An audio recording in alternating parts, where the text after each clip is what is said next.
y como decimos, gente que sabe del tema. Recién hablábamos un poco de estos, bueno, consumos problemáticos o cosas de todos los días que uno... Ahora se habla un poquito más al respecto, creo que está más puesto sobre la mesa, pero todavía falta realmente darle como la importancia necesaria a esta problemática social, que me gustaría escuchar de tus palabras, ¿qué tan grave es?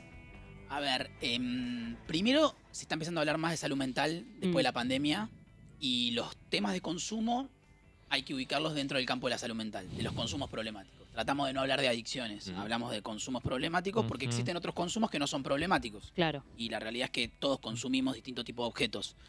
Entonces, como primer definición, entendemos los consumos problemáticos como un consumo que puede mediar o no mediar una sustancia.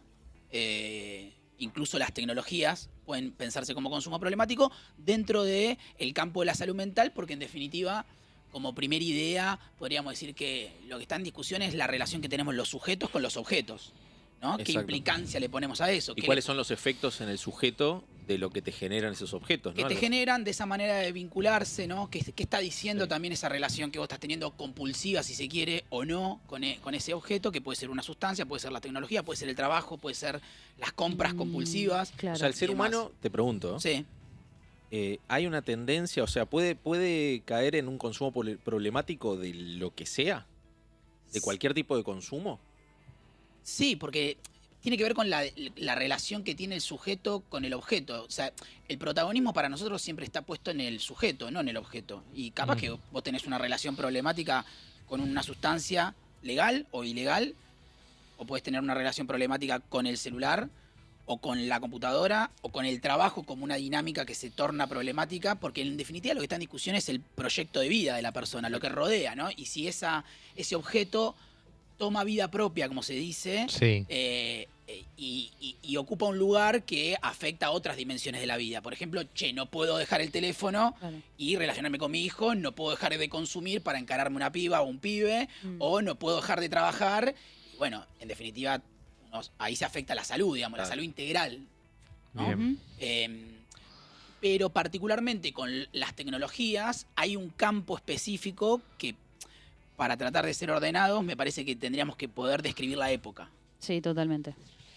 Nosotros estamos hace ya más de 2 siglos y medio en una sociedad de consumo, no es ninguna novedad. Pero la particularidad que tiene la época es que a mí me gusta definirlo como ponerle entre paréntesis una característica que es una sociedad de consumo desbocada, donde no hay corte, donde no hay posibilidad de interrupción, donde no hay una posibilidad de una pausa. No hay nada que no sea consumo en un punto. Sí, ¿O estamos tendiendo a eso? Yo los escuchaba hace un ratito y somos consumidores, decías vos, pero estamos trabajando, entonces tenemos que producir contenido. Ya hay varios investigadores, intelectuales que empiezan a hablar de que la dinámica del consumo de tecnologías es una dinámica donde los consumos o los consumidores pasan de ser consumidores a prosumidores, porque producen y consumen. O sea, ¿y qué es lo que producimos? Y acá hay un tema puntual que tiene que ver con la época. Vos hablaste del capitalismo en un momento. Nosotros estamos en una fase nueva del capitalismo hace unos 10, 15 años, que es lo que por lo menos yo interpreto o retomo de algunos investigadores como el capitalismo de plataformas. Hay algunos que llaman capitalismo de vigilancia, otros capitalismo cognitivo, otros dicen capitalismo digital, otros dicen tecnoceno ya, como una época nueva de marca de las tecnologías en el planeta. Me quedo con la idea de capitalismo de plataformas. ¿Por qué? Porque tiene una particularidad. ¿Cuál es la materia prima del capitalismo industrial? El acero, el cobre, los metales. Sí. ¿Cuál es la materia prima del capitalismo agrario? Bueno, los granos, los cultivos y demás. El capitalismo de plataformas tiene una materia prima específica que son los datos algorítmicos. Claro. Esa es la materia prima que se transa, que se transacciona, que se vende y que nosotros producimos permanentemente. En cada like, en cada mail, en cada foto que subimos, en cada comentario, en cada touch, nosotros estamos produciendo un dato algorítmico. Sí. Y eso se vende. Entonces es un producto, es una materia prima que se transacciona. Y hay una captura de la atención por parte de los dueños de las plataformas para traccionar esos datos y poder segmentarlos, que al mismo tiempo se retroalimenta, porque como el capitalismo de plataformas opera con corporaciones que tienen plataformas que están entramadas, muchas de esas plataformas segmentan datos y pueden, por ejemplo, si vos hablas de una bordeadora de pasto, después te aparecen en Mercado Libre una bordeadora de El pasto. famoso ejercicio, te aparece en Instagram una publicidad de lo último que O acabamos vos de hablar buscaste nosotros. algo, claro, vos buscás, no sé, yo qué sé, yo busco goles de Maradona y bueno, de repente capaz que después me aparecen actividades deportivas. O merchandising del o Diego. merchandising del Diego, ¿no? Sí, y sí. hoy me lo quiero comprar. Bueno, digo, hay una complejidad que tal vez el consumo de sustancias tiene otras complejidades, que incluso tiene que ver con la legalidad y con la ilegalidad de los mercados. Esto está mucho más avalado, tener un celular está bien visto, todos tenemos Sí, un obvio. celular, pero al mismo tiempo también hay una dinámica que se pone hasta en discusión el concepto de consumo. ¿Saben de dónde viene la palabra consumo? No. No, Bueno, la palabra consumo, a mí me gusta mucho el origen de las palabras. Para la Bien. entender la práctica. etimología. Claro, la etimología de un concepto. La palabra consumo viene del latín consumiere, que significa consumar algo, terminarlo, acabarlo. Bien. Entonces, cuando nosotros consumimos, yo me quiero consumir todo lo que está en esta taza, me tomo toda la taza, ¿no? Claro. O sea, si quiero hacer honor a la palabra Es consumo, llegar hasta el final. es llegar hasta el final, agotarlo, diría el latín. Interesante. La dificultad que en el consumo de sustancias pasa, porque en algún momento la sustancia, el objeto material, se termina, se agota y hay que ir a buscar más. Claro. La particularidad con el escroleo, por ejemplo, es que nunca hay fondo. Ah, tremendo. Entonces la dinámica de consumo es mucho más profunda, Mm. porque además ahí se vincula también con otro mecanismo propio del capitalismo de plataformas, que lo entiende muy bien, que es el sistema de recompensas en el cerebro. La captura de la atención está vinculada a algo ya también neurológico, que tiene que ver con la liberación de dopamina, de Sí, serotonina, sí. son neurotransmisores que nos generan placer, que nos generan tranquilidad. Ustedes hablaban del teléfono. Desbloqueamos el teléfono por lo menos 190 veces por día. No, somos Qué como tremendo. hámsters. ¿Qué pasa? ¿No querés enfrentarte a la realidad? La pregunta es ¿por qué lo desbloqueamos? Claro. Y O, ustedes lo o- recuerdan. o buscando. las notificaciones, O las cuando te llega una notificaciones. notificación. Hay mucha gente que las desactiva, pero Yo. Che, lo de la, bueno, pero de repente te llega algo de laburo. ¿Ves? Ahí está la trampa. Como, esto no lo Pero vi. es como Está desactivado. cuando Sí, total, lo abro igual. abrías la heladera Sí. buscando algo A ver. sabiendo que no ibas a encontrarlo. Pero Había una ibas. práctica así en su momento, ¿no? Sí, esa idea de. Como el- Son las 8, estoy aburrido. Abro. Falta para cenar, la abro. Sé que no hay Total, nada, pero. Claro, sí. Total, yo Pero todavía eso- lo hago. ¿Viste? En un hueco de tiempo, bueno, uno, ¿qué te hace? Bueno, abro la heladera a ver qué onda. Bueno, desbloqueamos el Es muy loco celu eso. a ver qué onda.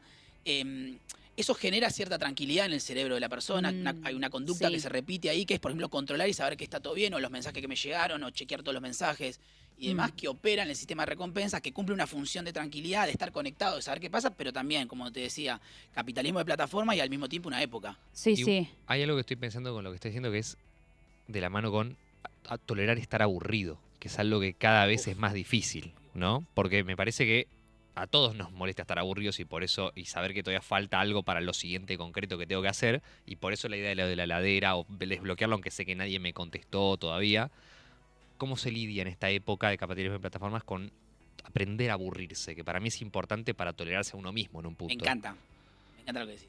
Mm, Hay un concepto que se llama monetización del tiempo de ocio, sí. que las plataformas lo entienden perfecto. En todo momento libre, nosotros se ha ubicado ese lugar, ese momento de ocio, de aburrimiento, que es el momento más creativo de la humanidad muchas veces, donde surgen las mejores ideas. Bueno, en ese hueco libre, las plataformas aparecen de todo tipo, ¿no? De videojuegos, de redes, de solucionar algo del trabajo, del multitasking, que es otro concepto que apareció en los últimos años, que tiene que ver, paradójicamente, el multitasking en realidad tiene que ver con la animalidad, con la selva. Los animales salvajes son los que mayormente están en una situación de multitasking porque tienen que estar pensando en qué comer, qué cazar, Que no me coman a mí. que no me coman a mí, cuidar a la cría, etcétera. Y sin embargo, nuestro cerebro se fue transformando de una manera civilizatoria, paradójicamente, en una dinámica de multitasking, donde operamos con nuestro cerebro en Varios frentes. en varios frentes, en varias pantallas. En nuestros cerebros le estamos migrando un montón de funciones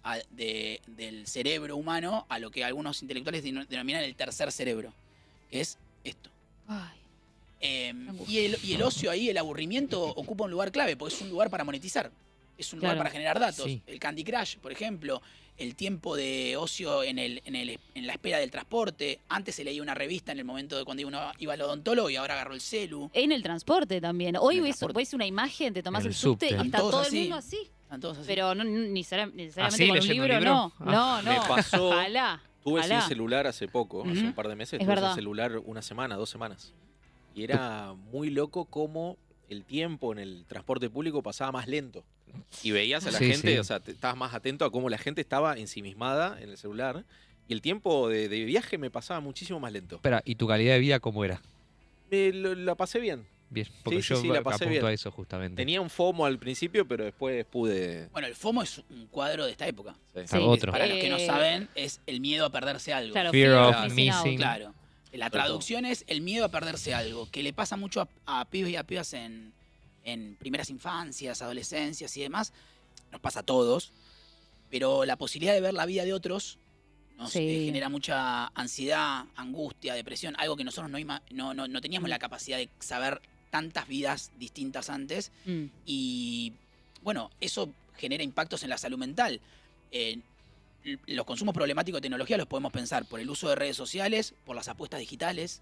Sí. Hoy por hoy, por ejemplo, tenemos una problemática en jóvenes y en adultos también, pero en jóvenes con lo que sería lo que denominan ludopatía digital, que es una partecita solamente de la complejidad de los consumos de tecnologías, que tiene que ver con que si vos antes tenías que ir al casino a apostar y te quedabas sin plata porque perdías, vos tenías que salir del casino e ir a buscar. De hecho, antes estaban los cajeros automáticos, estaban adentro del casino. Y en el Claro, ahora es 2001, ilegal. que fue 2001-2002, hubo un pico de ludopatía en Argentina, porque en la época donde hay crisis económica, La que gente también quiere es- conseguir plata quiere rápido. conseguir plata rápido. Y ahí aparecen las apuestas, sobre todo en sectores populares, para capear la crisis. Bueno, eso hoy migró a las plataformas. Y lo Ujú. que antes vos tenías que hacer una cuadra o 2 cuadras para ir a buscar o empeñar un reloj, hoy por hoy tenés la posibilidad de a un touch de pedir un préstamo a Mercado Pago y linkearlo con la plataforma de apuestas. Y el tema es chocarte con las pocas, cuando caes en las pocas posibilidades que tenés de zafar haciendo eso, pero se vuelve adictivo igual,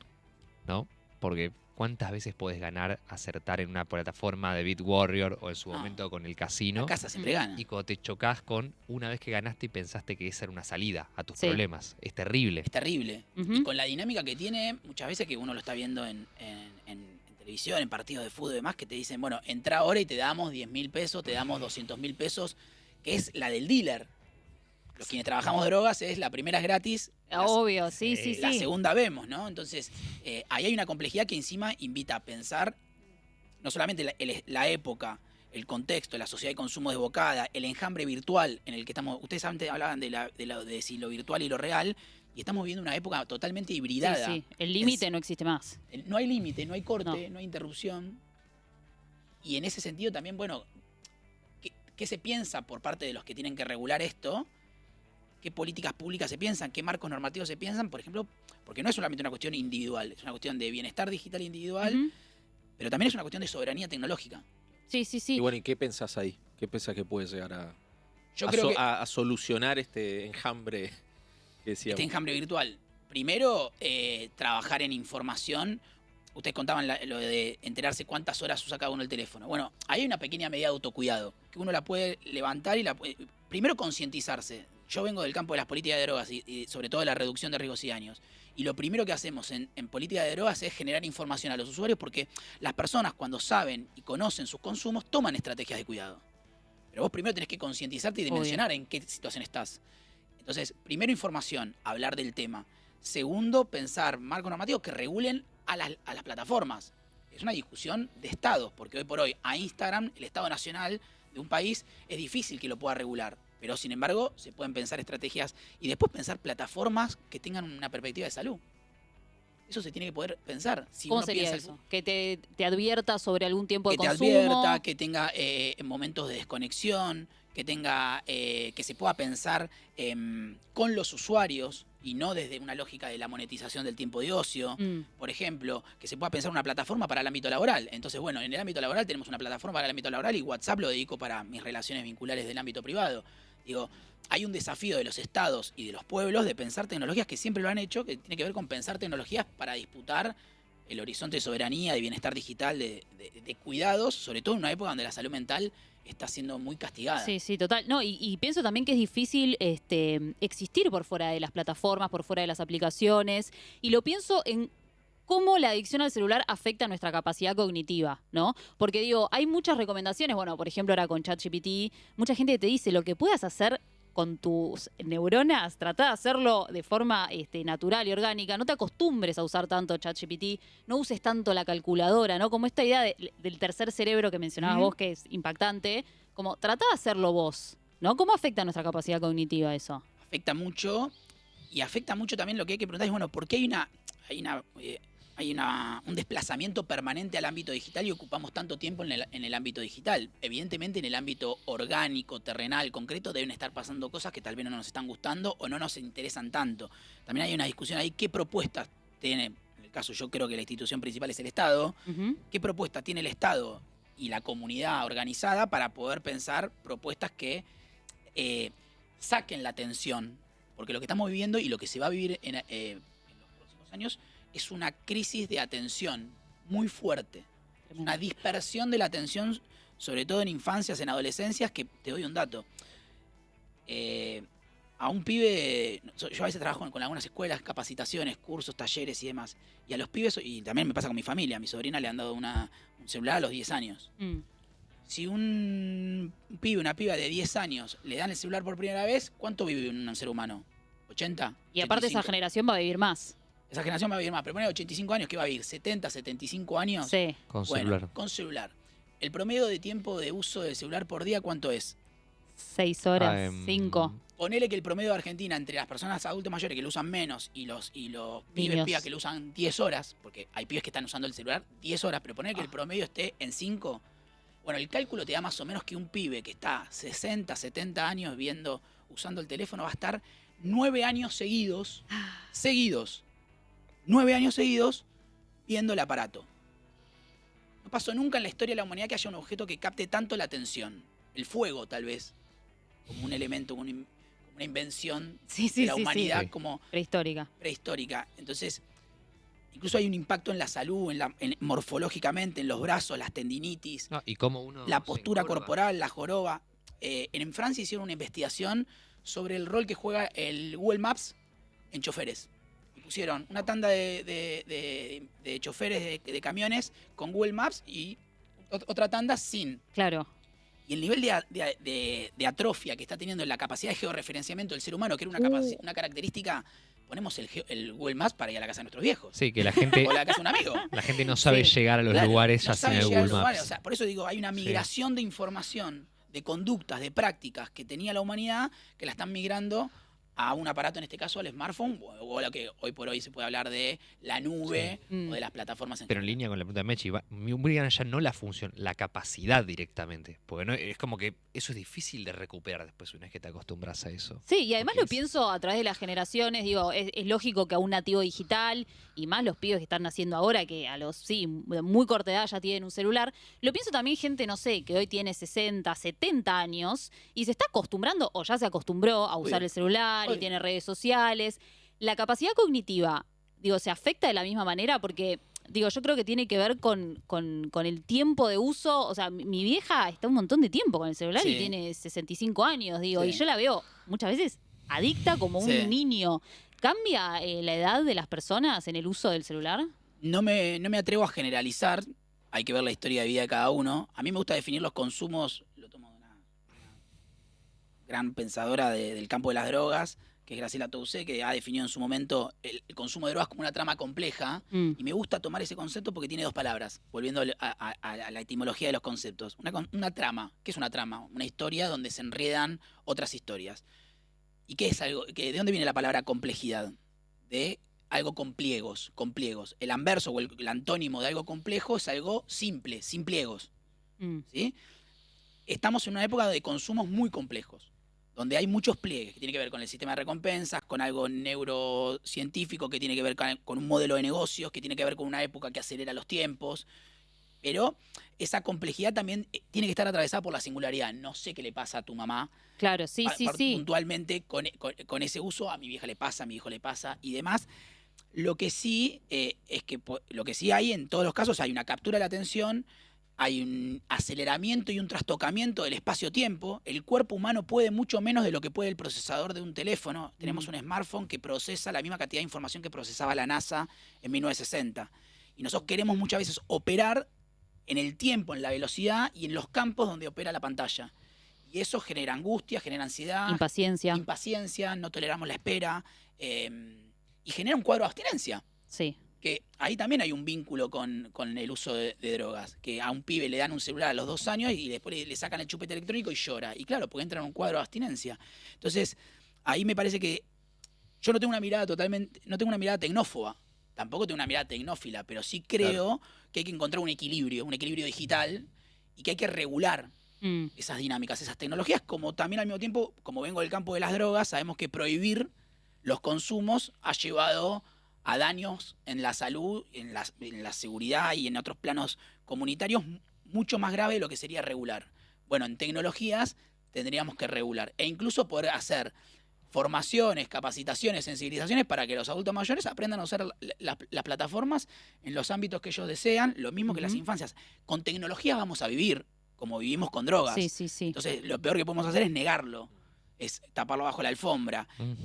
Pero tiene que ser una política pública. Tiene que ser un Estado el que piense la salud pública y el uso de tecnologías como parte del ámbito de los consumos. Bueno, yo ahí pienso un poco, es inevitable pensar cuánto pesa la crisis de las instituciones modernas, de los estados modernos, en que las plataformas terminen cooptando esas necesidades del capitalismo moderno, que antes tal vez era, no sé, el club de barrio, o era la escuela, o eran tus padres, o eran tu grupo de amigos. Como que hoy las plataformas, internet, la tecnología, está copando todos esos espacios que uno antes ocupaba en otros lados, y yo creo, esto ya es una mirada personal, habla de una crisis del capitalismo moderno. Eso se vio mucho post pandemia. Digo que también es otro elemento. Dijimos, o sea, una sociedad de consumo devocada, hablamos del capitalismo de plataformas, hablamos de un enjambre virtual, hablamos de una época determinada que tiene la pandemia y sobre todo la pospandemia, lo que se dice una migración de un montón de conductas del ámbito de lo comunitario terrenal al ámbito de lo digital. El ejemplo más concreto es que en la pandemia le decíamos a los pibes y a las pibas, quédate en la pieza con el teléfono, con la tablet, y de esa manera estás cuidándote, y 2 o 3 años después, 4 años después, le estamos diciendo a los pibes, deja el teléfono. Claro. Los pibes asimilan las cosas de otra manera que un adulto. Y también hay que tener una reflexión, pero al mismo tiempo, en ese momento uno puede ver que las plataformas capturaron un montón de datos, porque la propia pandemia obligó a un proceso de digitalización de un montón de prácticas humanas. Sistema de salud, ámbito laboral, apareció el Zoom, apareció el home office, apareció incluso actividades deportivas que hacemos a través de plataformas. Entonces, los que más crecieron, las tecnológicas, pasaron a la vanguardia del proceso, por eso el capitalismo de plataformas se profundiza post-pandemia, pasaron a la vanguardia del proceso en la pandemia y post-pandemia. Bueno, y en paralelo o como correlación de eso hubo un detrimento del rol del Estado-Nación como capacidad de regulación de esos problemas. Y al mismo tiempo una retirada de la propia comunidad de un montón de ámbitos comunitarios, de desarticulación. Lo estamos viendo hoy por hoy con el gobierno actual. Digamos, hay un montón de estrategias de clubes de barrio, de sociedad de fomento, de centros culturales, de actividades culturales y demás, que se necesita guita para eso. Si vos no tenés un Estado que lo financie, si no tenés un Estado que ponga infraestructura y demás, bueno, todo eso se deshilacha. Y además la gente tiene que laburar y tiene 3 trabajos. Antes tenías 1.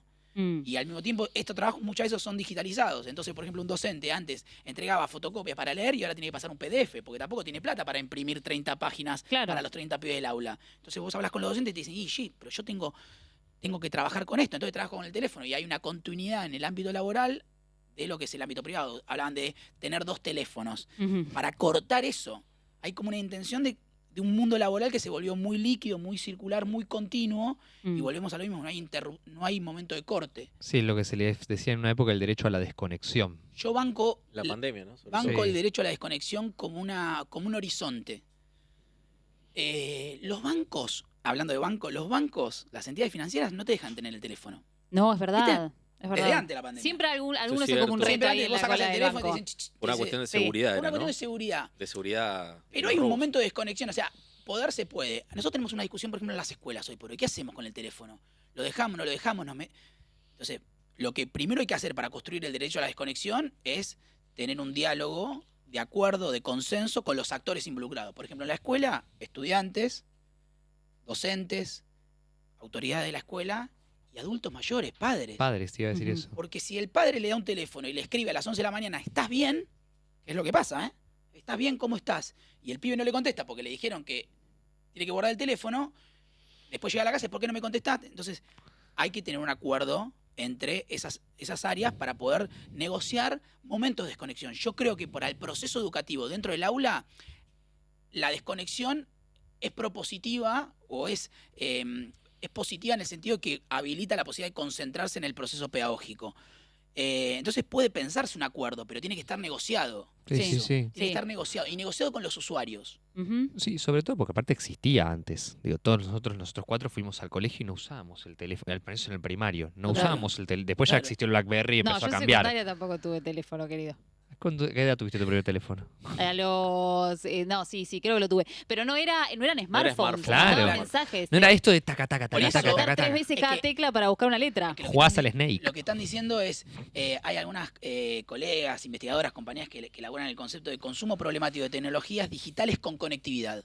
Porque tecnología hubo siempre, el reloj es una tecnología, digamos, la televisión es una tecnología, la radio es una tecnología, Ujú. la técnica y la relación. Uno puede analizar la historia de la humanidad en paralelo al desarrollo técnico, Totalmente. maquínico.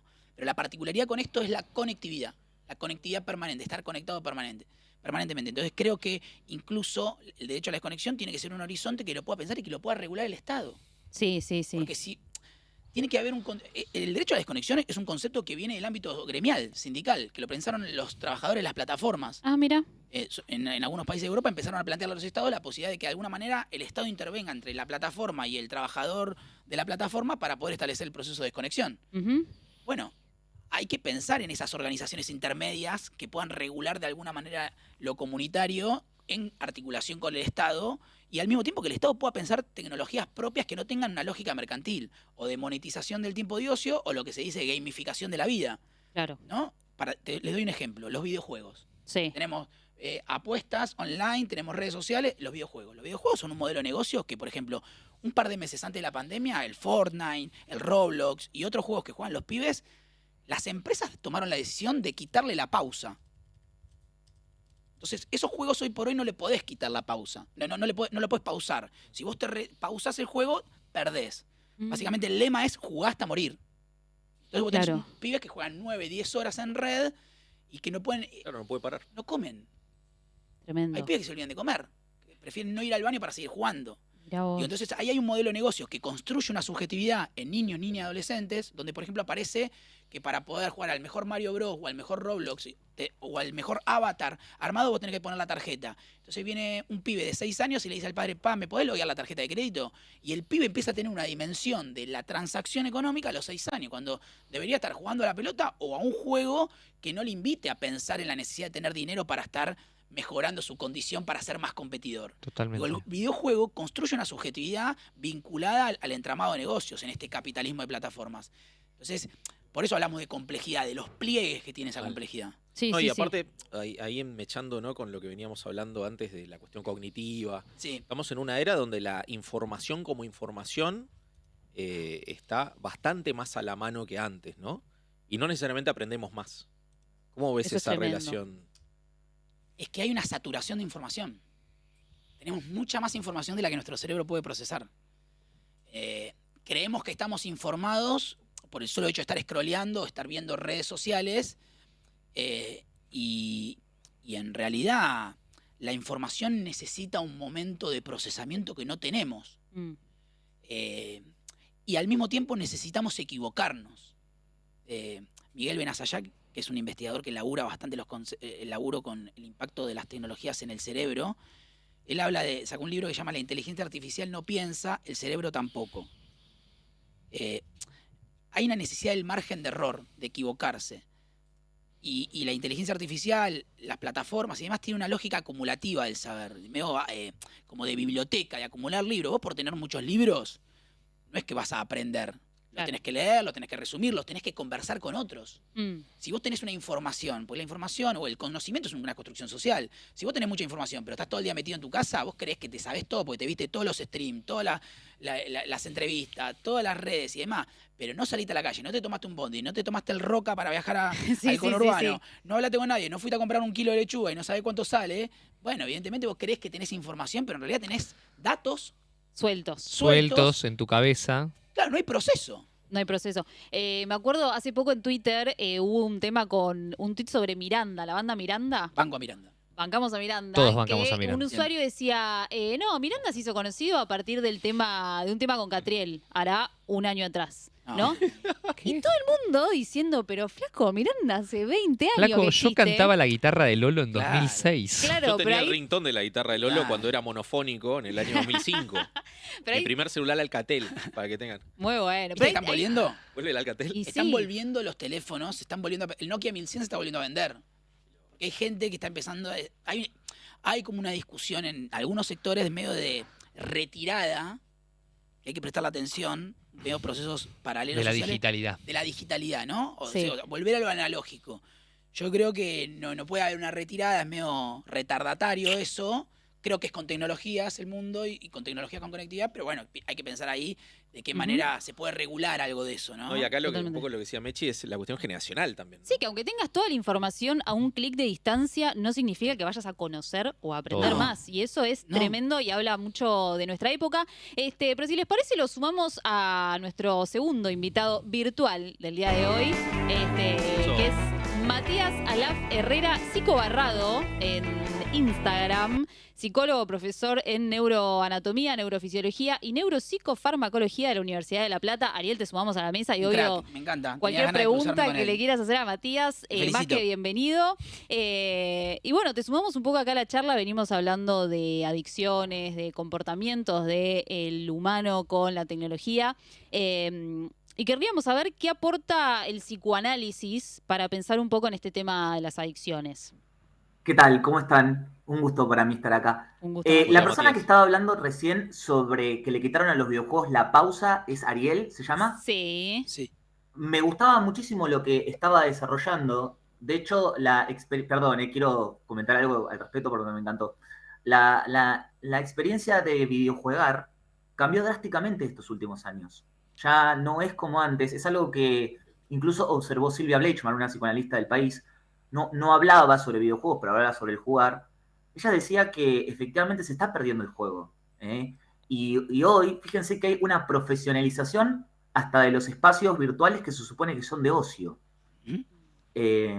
Está mercantilizada a menudo la vida privada de uno, ¿no? La figura del influencer es alguien que en esencia hace de la exposición de su propia vida un negocio, una red, y con los juegos también pasó algo similar. Ya todo tiene una lógica productiva, todo está atravesado por la lógica de un discurso que es imposible para el psicoanálisis, ahora salto de Bleichmann a Lacan, para el psicoanálisis lacaniano, discurso capitalista.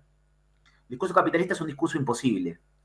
Los discursos para tener lógica, en el sentido estructural psicoanalítico, tienen que ser posibles. Para ser posibles tienen que estar atravesados por la falta. La falta que nos constituye a todos en ser. Después, si quieren, me repreguntan todo lo que quieran de este tema. Sí.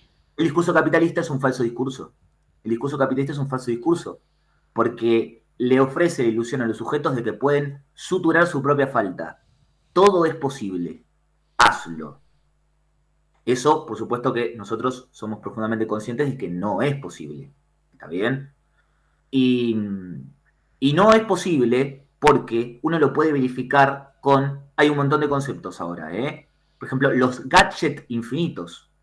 Es decir, ¿cómo puede ser que una persona hace 20 años con 3 electrodomésticos estaba bien y ahora hay que tener 50? Sí, Por ejemplo, absolutamente. ¿no? La obsolescencia programada.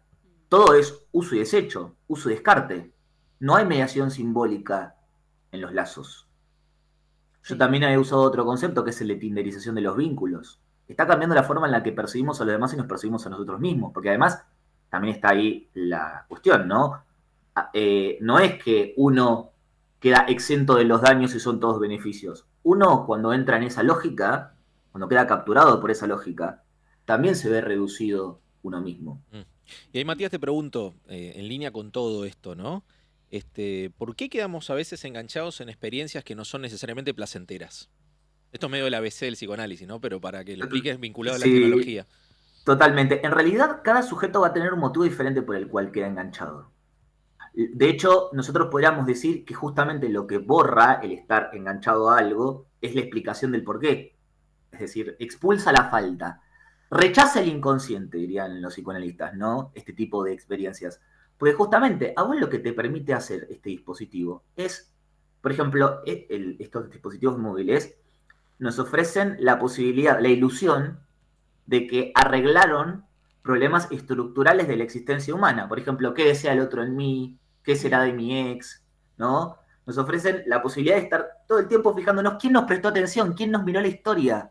Tremendo. Eso nos volvía locos. Eso son miles de años intentando verificar qué significamos para el otro o cuánto le importamos. Y ahora de repente el tiempo moderno nos ofrece la ilusión de que eso es medible. Porque todo en el capitalismo es medible. Entonces está la medición con los likes, la medición con los comentarios. La medición con la skin que hablaban recién en el videojuego, la medición con la apariencia o el poder de fuego que uno puede tener poniendo la tarjeta. Porque el videojuego también pasó a ser un servicio. Todo hoy es un servicio. Usaron la palabra recién. Capitalismo de plataformas. Vínculos de plataformas. ¿Y quién es la plataforma? Sí, sí, toda la trama de poder que hay atrás de esas plataformas que uno las ve como súper democráticas, súper horizontales, y en realidad hay toda una verticalidad atrás de eso, personas que toman decisiones, pero también recién hablábamos con Ariel del tema de esta crisis, ¿no? De las instituciones modernas y de la crisis del capitalismo, y me gustaría focalizarme en esta idea como del constante presente, ¿no? Que hoy en día creo que hay una cuestión generacional de que es difícil pensar en una idea de futuro o proyectar un futuro materialmente, simbólicamente, y cómo la tecnología, si es que es así, medio que viene a ocupar, ¿no? Esta idea de presente, como bueno, ahora tenemos esto y vamos a hacer esto y estamos en esto y bueno, el mañana veremos, ¿no? Pero es interesante la mirada del psicoanálisis respecto a esto también. Lo que pasa es que yo te diría que incluso expulsa el presente en sí mismo, porque el presente como dimensión necesita una continuidad. Y yo, incluso, mirá, te lo bajo ya a un Freud pre-1920, porque acá ya estamos con algo muy elemental. Si vos a los sujetos les quitas la capacidad de prestar atención Sí. y de atravesar el dolor, que son dos cosas que te quitan el teléfono, vos quedaste desalojado del presente. Y también del pasado, y por supuesto que también del futuro. A ver, el presente se edifica sobre la ilusión de un futuro y sobre la apuesta al otro. Sí. Eso hoy no está. Eso hoy no está. Estamos capturados por imágenes eternas, perdóname. Yo en mis redes, aparte de varios videos que hice sobre adicción al celular, me han escrito personas que se les había pasado 5 años y creían que había pasado 1. Ay, no, tremendo, sí. En un cumple. Claro, ¿no? Y perdón, algunos me han escrito, tengo 14 horas de pantalla diaria, me acabo de fijar en el teléfono. 14 horas de pantalla diaria. Yo decía recién, Matías, Sí. me acordaba que estuve una semana sin celular, hace poco, y cuando viajaba en el transporte público, los viajes se me hacían más largos. Justamente. Te cambia la percepción. cabeza cortar con los dispositivos. Hay estudios, incluso el otro día en Hamas se publicó uno de cortando el acceso a internet, cortando totalmente la conectividad. A los sujetos les aumentaba a varios puntos el cociente intelectual.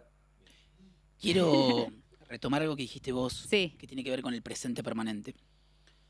Hay un autor que a mí me encanta, que es Mark Fisher, me imagino que lo conocen. Sí, sí, sí. Para mí, el Marx del siglo XXI. Realismo capitalista es el manifiesto comunista del siglo XXI para mí. Si no lo leyeron, léanlo. Bien. Y el chabón desarrolla ahí la idea de... El chabón, bueno. El Este pibe. sujeto, Soy un pibe de barrio, perdón. Marky. Marky. Fisher desarrolla ahí el concepto de realismo capitalista. Que la característica que tiene el realismo capitalista es que el capitalismo se volvió totalizante, presente por... No hay capacidad de construir el futuro. Y yo creo... Y eso lo escribió en 2017. Y yo creo que en la pandemia, en la pospandemia...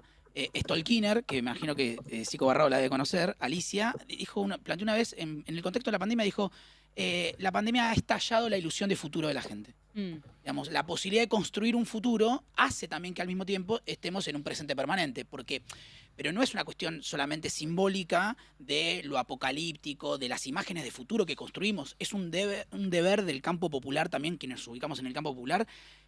¿Qué tecnologías construimos? ¿Qué imaginarios construimos? ¿Qué futuros dibujamos? Diseñamos? Porque del otro lado, las plataformas, Netflix, cualquier otra plataforma, todas las series que construyen son de un futuro apocalíptico. Sí, The Last of Us. Todas esas. Ahora, esa discusión simbólica visual también está mediada por una inmediatez de lo económico, de la precariedad de lo económico. Sí. Porque yo no me puedo comprar una casa, te dice un pibe, entonces bueno, me la gasto en el presente y me voy a ver a Miranda a la arena, al Luna Park, Sí, y sí, me la sí. gasto en esa. No me puedo comprar, no puedo construir una estabilidad, bueno, entonces me hago un viaje y vivo el presente. Mm. Un siempre soy de Gustavo Cerati un poco trastocado, a las patadas. patadas, que lo bancamos y lo amamos a Gustavo, pero A mí digo, me gusta, sí. no, digo que ahí en esa hiperconexión me parece que hay una condición permanente de no tolerar el vacío que decías vos antes, el aburrimiento, y también aplacar en esto como tenía el flyer de la charla de hoy, aplacar o adormecer la angustia que genera un futuro que no podemos construir, que no es construible, ¿no? Que todo es presente inmediato, que todo Sí, es bombardeo. la ausencia de horizonte. La ausencia de horizonte, se perdió el horizonte futuro. Ujú. Nos borraron. Nietzsche decía, ¿quién nos ha dado la esponja para borrar el horizonte? Cuando hablaba de Dios ha muerto. Tremendo. Que sí. Matías. No, y ahí, digo, lo que decía Matías es más perturbador todavía porque él dice, de repente estamos en el éter. Claro. Siquiera Sí, sí, es sí. el Está presente, flotando. ¿no es cierto? En el enjambre virtual. Sí. Ujú. Quería agregar algo. Sí. La lectura de Ariel me parece profundamente interesante desde un punto de vista sociológico. No renegamos de ella. Pero hay algo que creo que no hay que perder de vista, que es que incluso aunque tus condiciones materiales hoy te permitieran comprarte 10 o 100 casas, porque uno en consulta recibe personas que efectivamente pueden tener esa cantidad de propiedades, están atravesados por la misma conflictividad. Mirá. Porque en realidad, en primer lugar, porque esto es algo que me ha pasado con varios videos también que he planteado, donde por ahí gente del campo de las sociales en sentido amplio, la psicología es una ciencia humana y de la salud, pero es cierto que apela más al, entre comillas, lo voy a decir por favor, individuo. No tenemos que perder de vista que vos, por más que estés en un sistema económico diferente, del super yo no te librás, de la angustia no te librás. Es decir, hay ciertos conflictos que son estructurales. Y uno hoy encuentra personas con 100 casas teniendo los mismos problemas respecto de su no inscripción al futuro que una persona que no tiene casa o que alquila, ¿está bien? Y también hay otra cosa que tenemos que tener en consideración. Es un problema que los atraviesa a todos porque la tecnología, la industria tecnológica, está constantemente produciendo masividad. Recordemos que hoy un celular es algo que puede tener cualquier persona y que se considera un bien esencial incluso por sobre otras cosas que antes se consideraban más primarias para sobrevivir. En Siquiera. Argentina hay 80 millones. De celulares. En Argentina, impresionante el dato, y además te voy a decir algo, deben haber más celulares que personas con acceso a agua potable, Obvio. ¿no? ¿Y qué es más esencial para vivir? Podríamos preguntarnos, ¿no? Entonces acá empezamos a observar un poco lo que, sin que existan los celulares todavía, los lacanianos citaron bien cuando hablaban de discurso capitalista, ¿no? Porque de repente estamos todos atravesados por el mismo fenómeno masivo. Pero eso es un engaño, no podemos estar todos atravesados por lo mismo. También me gustó mucho esto de realismo capitalista. Para nosotros es una contradicción absoluta. En primer lugar, el concepto de realismo, pero sobre todo realismo capitalista. Si hay algo que el capitalismo produce medidas que son todas artificiales, son todas ficticias. Ay, aquel tiene más like, aquel es más lindo, aquel no es más lindo. Además, hay algo súper paradójico en la dimensión capitalista, que es que por todos intentar ser simétricos o lograr algo, terminan siendo todos iguales. Y uno escucha en los discursos procapitalistas que se supone que garantiza la autonomía y que cada uno pueda definirse a sí mismo. Lo loco, lo más curioso, es que todos terminan siendo iguales, todos terminan teniendo la misma nariz, la misma boca, el mismo mentón.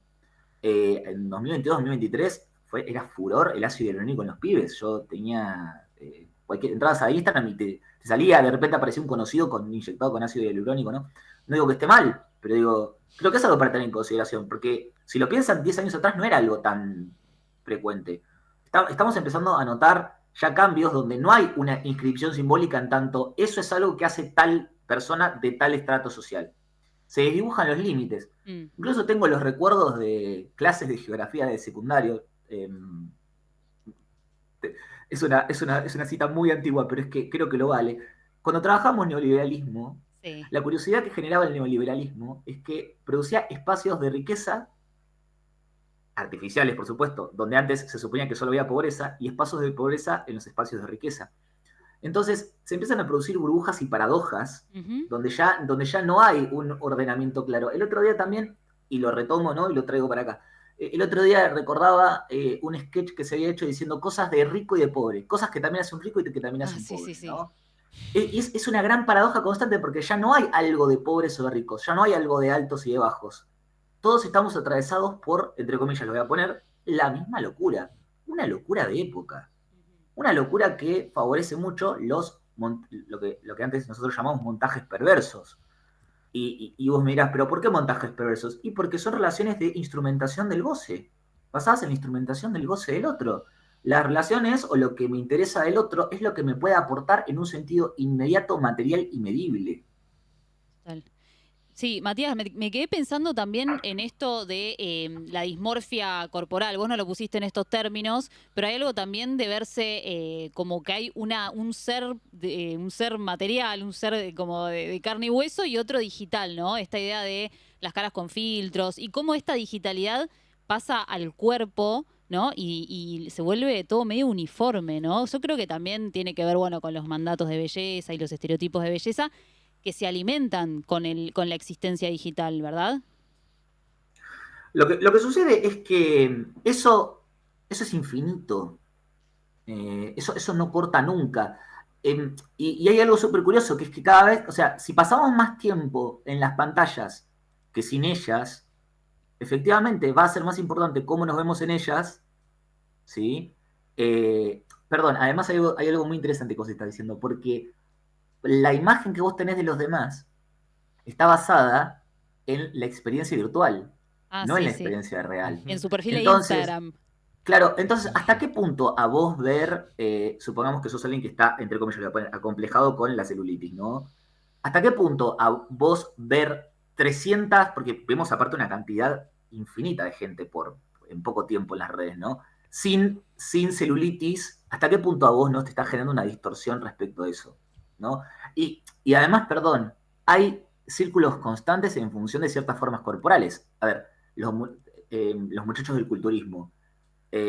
Hoy, un muchacho que le gusta el culturismo tiene el feed lleno de culturistas. Ve todo el tiempo gente musculosa. Entonces ya perdió la referencia de lo que es un cuerpo que está bien entrenado y está bien, o el cuerpo de un culturista profesional, Sí, sí. ¿no? Entonces también es como que ahí se empieza a desdibujar. Eso es una zona de ensanchamiento constante de las propias fragilidades yódicas, de las propias inseguridades, de los propios complejos. Ajá. Ariel, ¿vos tenés algo para decir de este tema? 3 cositas chiquititas. La primera, aumentaron los pedidos de operación de cirugías estéticas a partir de los filtros de Instagram, sobre todo en Wow. mujeres. ¿No? Ujú. Van Mirá. le dicen, che, yo lo quiero así. O sea, Como quiero tu tener. cara con filtro. Claro, mi cara con filtro la quiero así. Entonces, digo, y nuevamente el trastocamiento y la angustia que genera no poder ser eso que yo estoy viendo que la imagen me está devolviendo de mí mismo. Sí. Después, esto que decía Cico Barrado que me encantó y que vos me hablabas de metamorfoseado.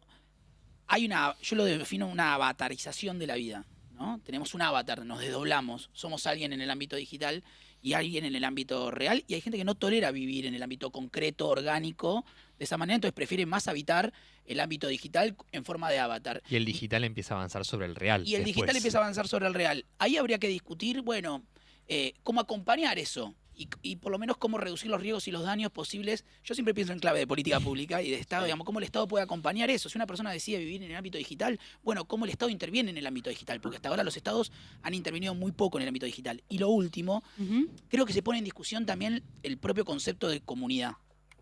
Siempre se habla de comunidades digitales y demás. Yo vengo del campo de la ciencia política, me dediqué después a investigar sobre salud mental comunitaria, y a mí me gusta la idea de pensar la comunidad como algo diverso.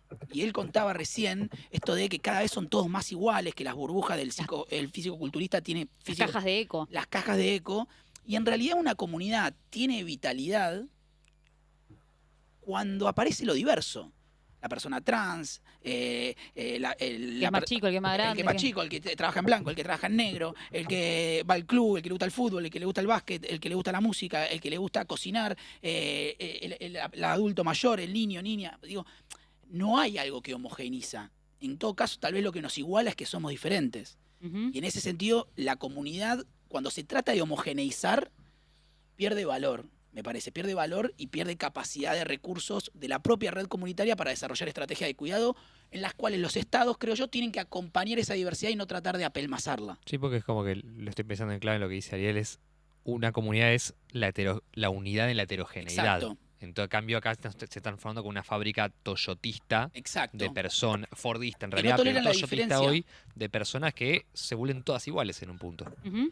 Sí, y en esta idea de igualdad también me interesaría ir a un tema que hablamos acá hace muchos meses ya, pero es la cuestión de las imágenes, ¿no? Digo, esto de que vemos miles y miles de personas por minuto en las redes sociales, también vemos miles y millones de imágenes totalmente diversas y pareciera que todas valen lo mismo, ¿no? Como ver un meme de perritos o ver a un chabón sangrando o ver a una persona sufriendo o ver a una persona de vacaciones, pareciera que es todo lo mismo porque todo convive en el mismo espacio y me gustaría entender cómo esto reconfigura nuestra idea de la crueldad, ¿no? De la empatía y cómo eso después se traslada al plano de lo real, ¿no?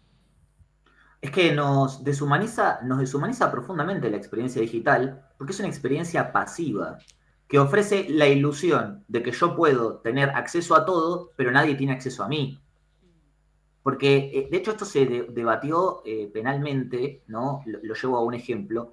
El caso del policía caníbal. Es el caso de un policía que usaba la base de datos de la policía para entrar, en Estados Unidos fue esto, para entrar a datos de una mujer con la cual se estaba intentando relacionar y esta persona empezó a participar de foros donde estaba planificando un homicidio, que nunca lleva a cabo, nunca lo lleva a cabo. Y lo que se discute es, bueno, ¿hasta qué punto la actividad en foros y todo lo que le hizo, que era una conversación extensa, además había hablado de atar a la propia mujer y hacerle un montón de cosas?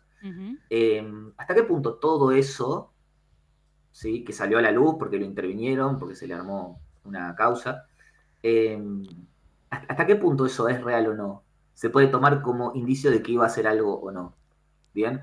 Y este es el asunto. Hay aspectos de nosotros que quedan en la intimidad y que nunca tenían, insisto, posibilidad de concretarse o de ser alimentado por el morbo. No se podía. Vos tenías un morbo y tenías que pagar un costo, que era la exposición. Ujú. Y vos hoy tenés la ilusión de que no está siendo visto cuando en realidad, perdón, está todo intervenido lo que hacemos en la virtualidad. Todo. Todo traqueado. Sí, recién Por decíamos supuesto. que vos decís, ay, qué ganas de irme a Córdoba y te aparecen pasajes a Córdoba de repente. Promoción de vuelo a Córdoba. Sí, sí, Totalmente. sí, sí. Ese igual es un ejemplo súper, entre comillas, sano. Sí, naif, Pero muy naif. esto es mucho más profundo. Miren que hay laboratorios de conducta,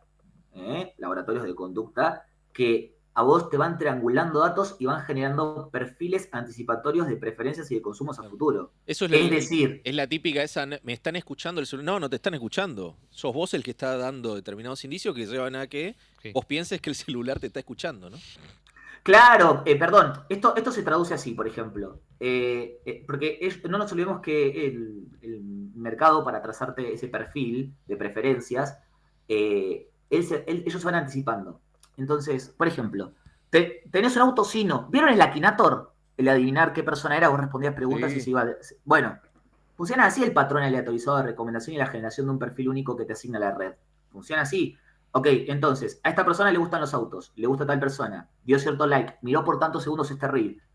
Y a partir de esos datos se va trazando un perfil de tus preferencias futuras para qué contenido o no. Mostrarte cada vez que vuelvas a ingresar a la plataforma, pero no solo eso. También, después, en base a eso, se hacen estudios de marketing o de qué producto vos vas a terminar comprando o no.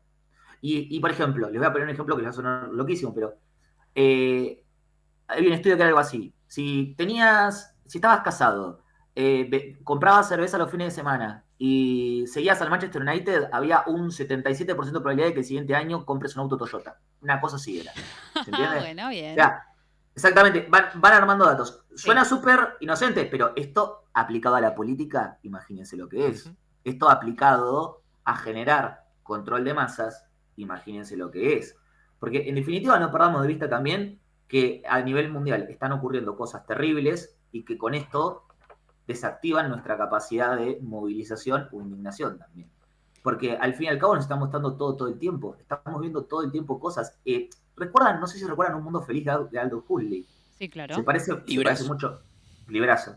Se parece muchísimo más a Un Mundo Feliz que a 1984, esto. En realidad combina lo peor de los dos mundos, porque no deja de ser un mundo profundamente totalitario este. Es más, creo que es la forma de totalitarismo sin precedentes, o sea, nunca antes vista. Sería ¿no? 1984 con el Soma, que es el que dice Adults en el mundo feliz, que es la droga sería esta, el smartphone. Tal cual, pero además pensemos que el totalitarismo más perfecto es aquel que no es percibido como totalitarismo y que además ofrece la ilusión de que nosotros estamos dando un consentimiento, cuando en realidad, perdón, ¿acaso es opcional no tener teléfono hoy? Es difícil. ¿Se Por entiende? eso el derecho a la desconexión. Exacto. Entonces, a vos se te dice como que tenés la libertad para, pero después otra cosa quiero agregar, o dos o tres cosas más. Las redes sociales no son iguales en todo el mundo. Están intervenidas por los estados. Sí, Es decir, que Argentina permita que las redes sociales vengan como las configuraron los yanquis, eso es una decisión profundamente geopolítica. Ujú. Porque en China no está habilitada la misma red, perdón, y en Estados Unidos tampoco. Bueno, Brasil también tiene con Lula toda una discusión Twitter. con Twitter y hay toda Sí, una con Elon injerencia ahí. Musk a principio de año. Ujú. O el año pasado, ya no me acuerdo. Sí, sí. Bueno, y si quieren ver también documentales del tema, está el asalto al Capitolio, que yo no tomé dimensión de lo grave que había sido hasta que vi el documental. Me pasó lo Cómo mismo. se fue gestando todo eso. Exactamente, me pasó igual que a vos. No lo tenía tan presente así como lo plantea el documental. Es impresionante. Total. Además, no sé si les pasa, pero yo tengo la percepción como de que Estados Unidos suele ser un pueblo poco informado, ¿sí? Por defecto. Quizás es un estereotipo, ¿ok? Pero tengo esa sensación de que suele ser un pueblo poco informado. Y me llamó la atención el nivel de convocatoria que les puede generar una conspiración distribuida en Twitter.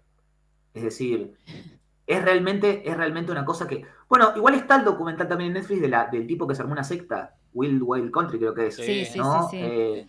Bueno, eso llama mucho la atención. Estados Unidos es un país que es un laboratorio de conducta en vivo. Eso es algo increíble. Lo que pasa es que nosotros creemos que estamos afuera y lo lamentable y lo loco es que estamos súper adentro. Cada vez estamos más americanizados nosotros. Ujú. El Twitter de Argentina se ha americanizado Sí. bastante. Sí. Perdón, yo quiero decir algo públicamente, ya aprovecho el espacio de streaming.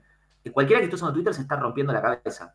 Y es literal, se está rompiendo la cabeza. Después, si quieren, profundizamos en el porqué. Pero OX llamada hoy. Quiero agregar una cosa más a partir del comentario de Ariel, que aumentaron los pedidos de cirugías a partir de los filtros de las mujeres. Aumentaron los pedidos de cirugías a partir del filtro de las mujeres.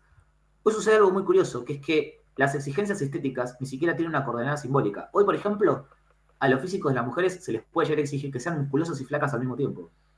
Quiero aclarar algo también con eso. Es decir, la tendencia ya no es que no tiene que ver con lo fisiológico, es que ya es antifisiológica. Claro, antinatural.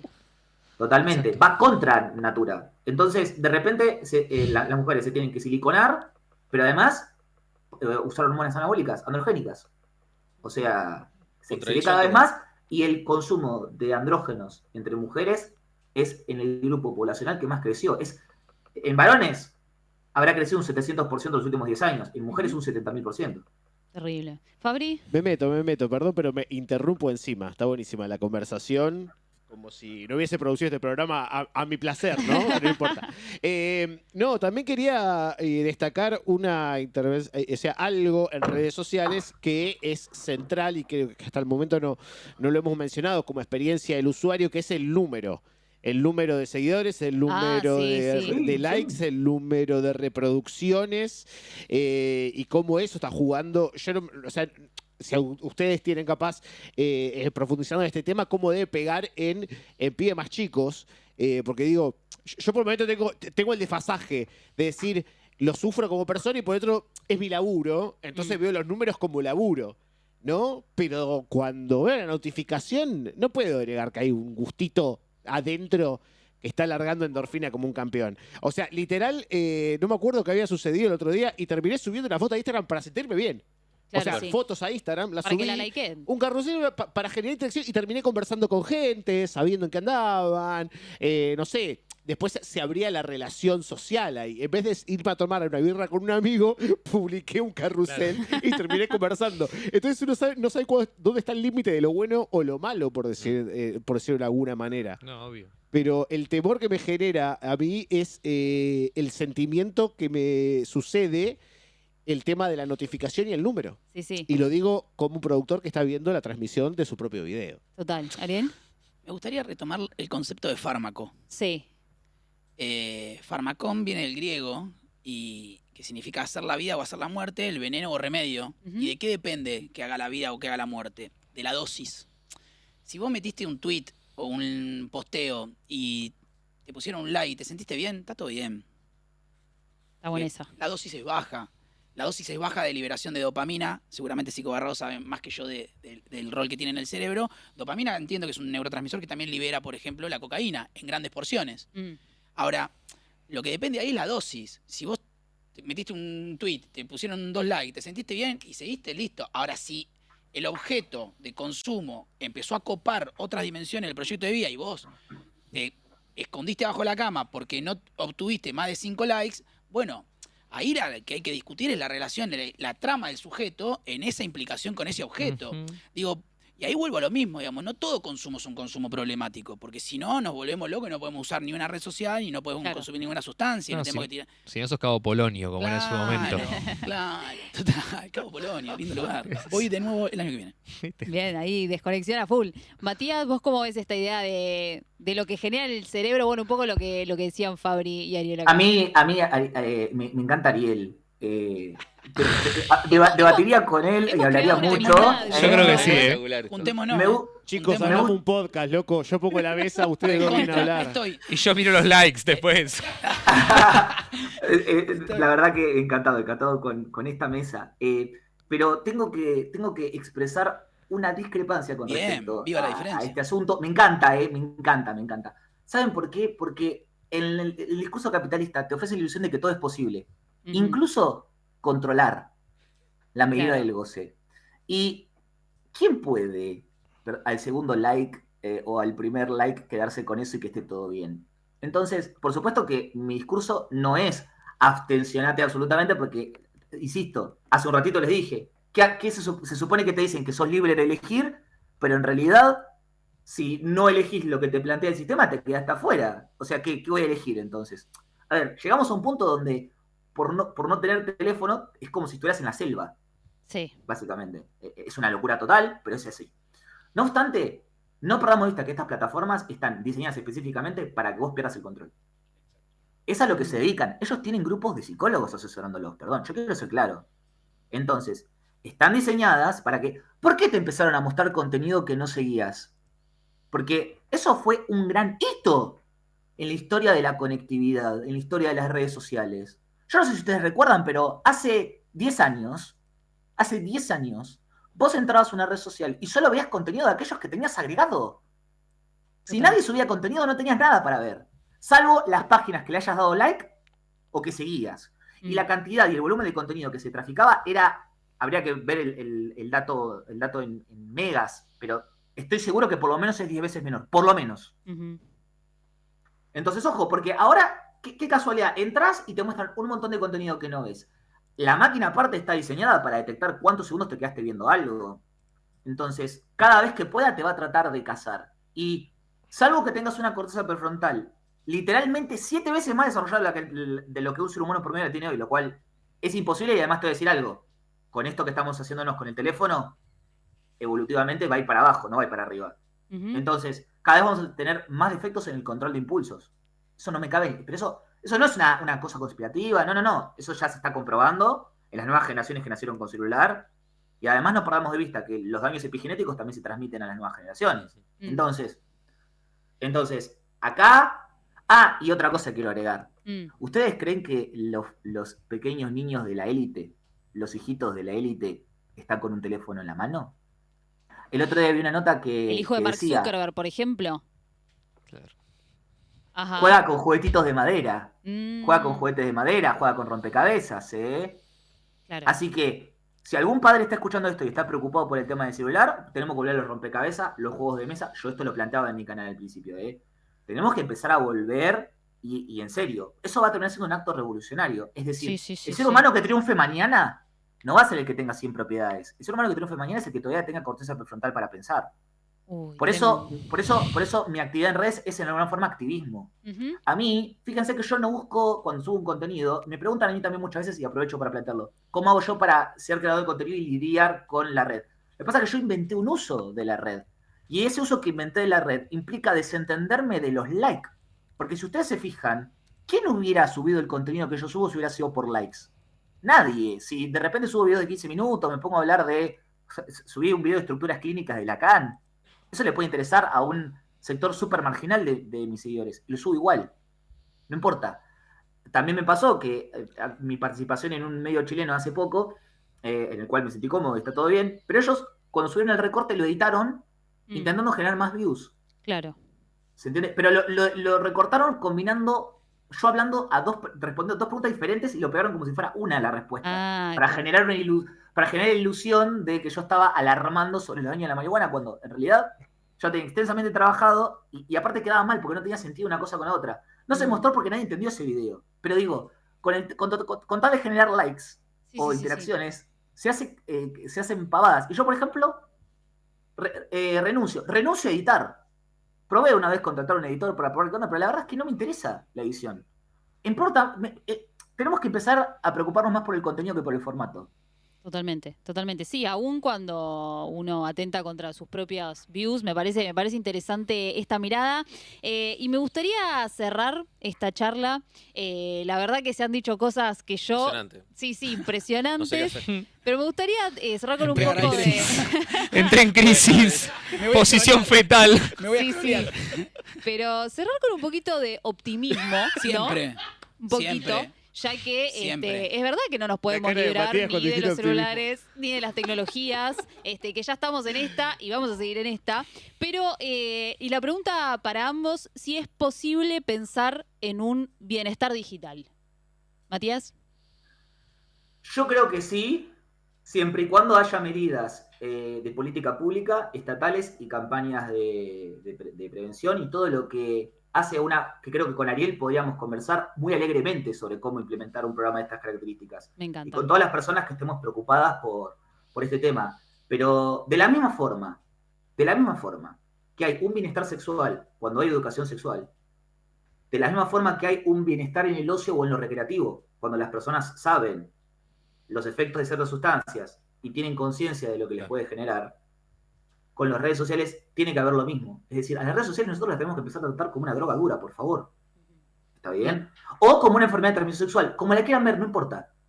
Conceptualícenla como sea necesario para que empecemos a tratarla y operativizarla.